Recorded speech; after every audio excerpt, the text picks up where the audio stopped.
தென் மாவட்டங்களில் கனமழை பெய்து வரும் நிலையில் முன்னெச்சரிக்கை நிவாரணப் பணிகள் குறித்து முதலமைச்சர் மு க ஸ்டாலின் ஆலோசனை நடத்தி வருகிறார். இதுகுறித்து கூடுதல் விவரங்களுடன் இணைகிறார் நமது செய்தியாளர் கண்ணன்.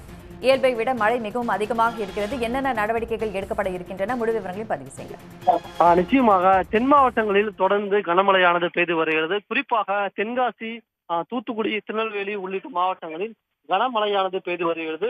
ஒரு சில இடங்களில் 50 சென்டிமீட்டருக்கு மேலும் மழை பெய்து வருகிறது.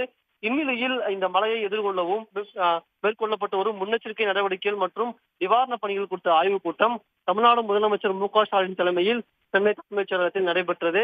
இதில் நீர்வளத்துறை அமைச்சர் துரைமுருகன் உள்ளிட்ட பல்வேறு துறை அதிகாரிகள் உள்ளிட்டோர் கலந்து கொண்டனர். இந்த ஆலோசனை கூட்டத்தில் தென் மாவட்டங்களில் தற்போது வெள்ள பாதிப்பு எந்த அளவுக்கு உள்ளது, முன்னெச்சரிக்கை நடவடிக்கை எவ்வளவு எடுக்கப்பட்டுள்ளது, எத்தனை நிவாரண முகாம்கள் அமைக்கப்பட்டுள்ளது, அந்த நிவாரண முகாம்களில் எவ்வளவு மக்கள் தங்க வைக்கப்பட்டுள்ளனர், அவர்களுக்கு தேவையான வசதி என்னென்ன செய்யப்பட்டுள்ளது, வரும் நாட்களில் தென் மாவட்டங்களில் எவ்வளவு மழை பெய்யும் என்பது தொடர்பாக ஒரு விரிவாக ஆலோசனை கூட்டத்தை தமிழ்நாடு முதலமைச்சர் மு க ஸ்டாலின் சென்னை தலைமைச் செயலகத்தில் நடத்தியுள்ளார். இந்த ஆலோசனை கூட்டத்துக்கு பிறகு பொதுமக்களுக்கு தேவையான அனைத்து வசதிகளும் செய்து தர வேண்டும் என்றும், தென் மாவட்டங்களில் மிகவும் முக்கியமாக அந்த பாதிக்கப்பட்ட மாவட்டங்களில் பல்வேறு நடவடிக்கைகளை எடுக்க வேண்டும் என்றும், மீட்பு பணிகளை துரிதப்படுத்த வேண்டும் என்றும் தமிழ்நாடு முதலமைச்சர் மு க ஸ்டாலின் அவர்களுக்கு அறிவுறுத்தல் வழங்கியுள்ளார்.